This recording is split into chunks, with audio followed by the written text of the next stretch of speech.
नमस्कार, मी सारंग काका. आज आपण पाहणार आहोत पट्टी रिबॉन्ड.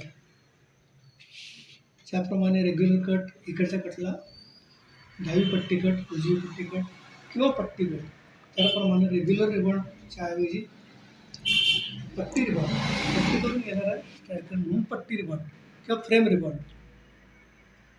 भूमिती कॉमनली इंटरनॅशनल गेममध्ये अवघड परंतु रिबॉन्डने मारावं लागणारी ही पोझिशन आहे सोंगटीची.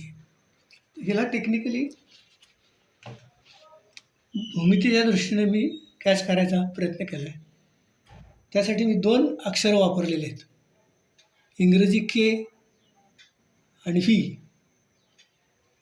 तर आपल्याला समोर एक तिथे दाखव, समोर काळी सोंगटी धरलेली आहे फ्रेमवर, तिथं मला मारायचं आहे, ह्या गोटीला मारायचं आहे.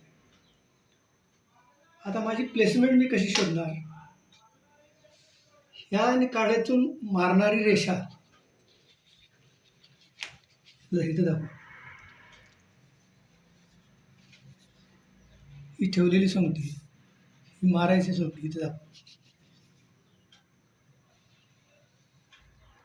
यातून पुढे जाणारी फ्रेमची रेषा आणि त्या पॉईंटवर काढलेला के, हा उलटा के आहे, तिकडून केक सरळ दिसेल. आणि हा व्ही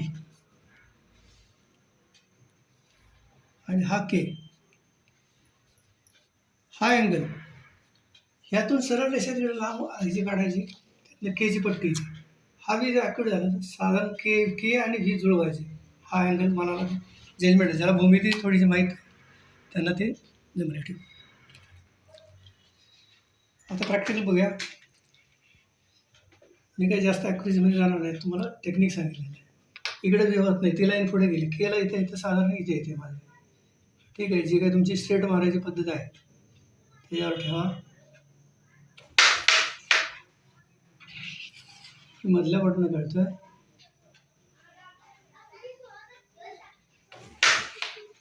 ठीक आहे. आता इथे गेलो, ही रेषा वाढवली, इकडे येणारा केस फाकडे, ही रेषा पुढे गेली, इथे गेले के मॅच नाही होत, इथं गेल्यानंतर साधारण के मॅच होते. म्हणजे हा व्ही आणि हा के सर्वसाधारण इकडं. आता प्रॅक्टिसमध्ये आपोआप काय कुठं खानाखुणा करायची गरज नाही, काय नाही. जरा जोर झाला.